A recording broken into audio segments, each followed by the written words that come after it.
محترم سامعین، جیسا کہ شروع میں عرض کیا گیا تھا کہ فقیہ العصر حضرت مولانا خالد سیف اللہ رحمانی صاحب دامت برکاتہم، جنہیں آج کے ہمارے اس اجلاس کی صدارت کرنی تھی، وہ ایک شدید مجبوری کی وجہ سے تشریف نہیں لا سکے، تاہم انہوں نے ایک محبت بھرا پیغام ارسال کیا ہے۔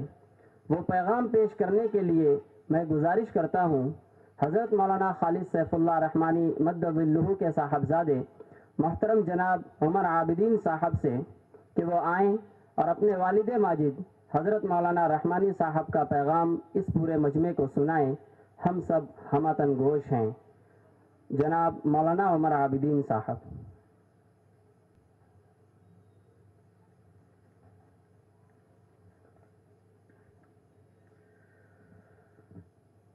بسم اللہ الرحمن الرحیم، الحمد للہ رب العالمین والصلاة والسلام علی خیر خلقہ محمد وعلی آلہ وصحبہ اجمعین، اما بعد۔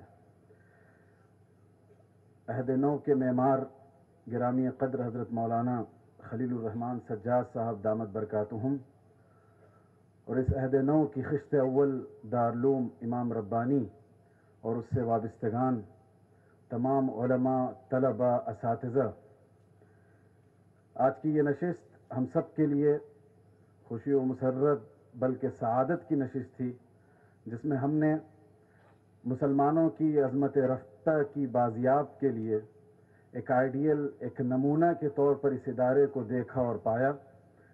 آج کی اس نشست میں حضرت مولانا خالد سیف اللہ رحمانی صاحب کو شرکت کرنا تھا اور وہ بڑے خواہش مند تھے، مگر بعض ناگزیر اسباب کی وجہ کر وہ شریک ہونے سے رہے۔ ان کا پیغام ہم آپ کی خدمت میں پیش کرتے ہیں۔ نحمدہ ونصلی علی رسولہ الکریم۔ مدارس اسلامیہ گزشتہ 150 سال سے نہ صرف بر صغیر بلکہ پوری دنیا میں اسلام کی نشر و اشاعت اور دین کے تحفظ کا اہم ترین ذریعہ ہیں۔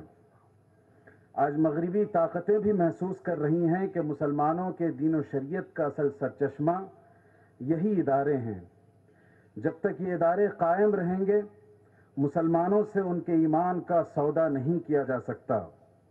اس لیے آج مدارس پر تہمت رکھی جا رہی ہے اور ان کے بارے میں غلط فہمیاں پھیلانے کی غیر معمولی اور منظم کوششیں کی جا رہی ہیں۔ مسلمانوں کا فریضہ ہے کہ وہ اعدائے اسلام کی اس سازش کو سمجھیں اور مدارس اور اہل مدارس کے بارے میں جو غلط فہمیاں پیدا کی جا رہی ہیں ان کا اثر قبول نہ کریں۔ اللہ تعالیٰ کا شکر و احسان ہے کہ ہندوستان میں بہت سی دینی جامعات شب و روز مصروف خدمت ہیں، لیکن بعض ادارے وہ ہیں جو اپنے بلند مقاصد اور عصری تقاضوں سے ہم آہنگ ہونے کی وجہ سے امتیازی حیثیت رکھتے ہیں۔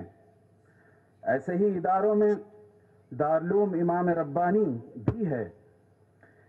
دراصل یہ مدرسہ بھی ہے اور خانقاہ بھی، یہ دماغ کی غذا بھی ہے اور دل کی دوا بھی، یہ علم کا مرکز بھی ہے اور معرفت کا سرچشمہ بھی۔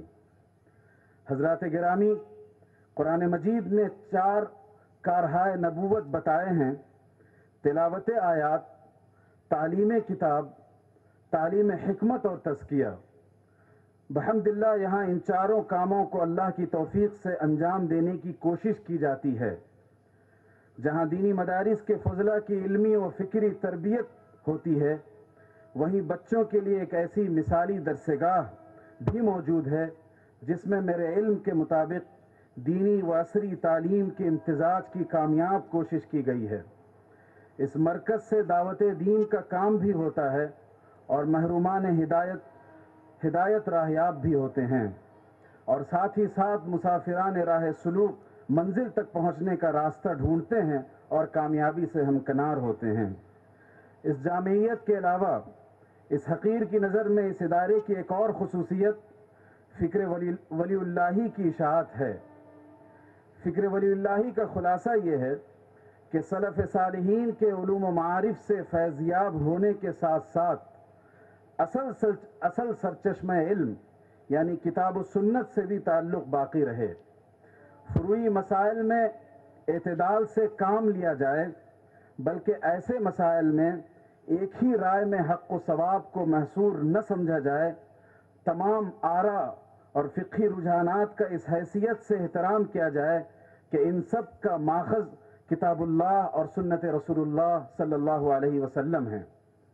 اور یہ بات ہمیشہ ذہن میں رہے کہ دین و شریعت کا مقام مسلک و مشرب سے بلند و بالا ہے۔ اگر امت اور خاص کر علماء امت میں یہ فکر عام ہو جائے تو اختلاف کی بلند و بالا دیواریں چھوٹی ہو جائیں گی، نیز اتحاد و محبت کی فضا پیدا ہوگی اور امت میں امت پن کے جذبات پروان چڑھیں گے۔ ان دونوں خصوصیات کی وجہ سے اس ادارے کو ایک خصوصی حیثیت حاصل ہے۔ یہ بھی ایک حقیقت ہے کہ کچھ چیزیں اپنے بنانے والے سے پہچانی جاتی ہیں۔ کسی گلشن کی آرائش میں اس شخص کا خون جگر پنہا ہوتا ہے جس نے اس کے پودے لگائے ہوں، اسے غنچہ سے گل بنایا ہو اور گل سے گلشن بنایا ہو۔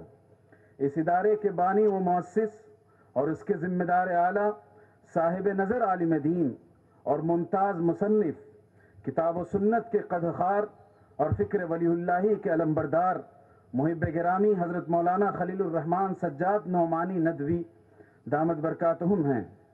اس گلستہ میں ان کے معتدل افکار کی خوشبو اور تعلق مع اللہ کی خوش رنگی انشاءاللہ اس طرح پنہا ہوگی جس طرح موتی میں اس کی خوشبو اور گلاب میں اس کی سرخی۔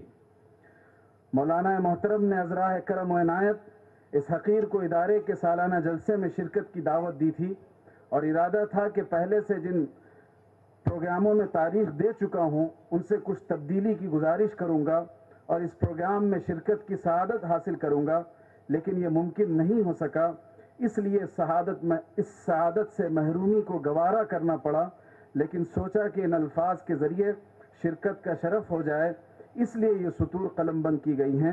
میں نے حضرت مولانا سجاد نعمانی اور ادارے کے دوسرے رفقا و کارکنان اور اس جلسے کے شرکاء کو میں دل کی گہرائی سے مبارکباد پیش کرتا ہوں اور دعا کرتا ہوں کہ یہ کاروان شوق آگے بڑھتا رہے اور کبھی سفر شوق تمام نہ ہو۔ خالد سیف اللہ الرحمانی۔ جزاکم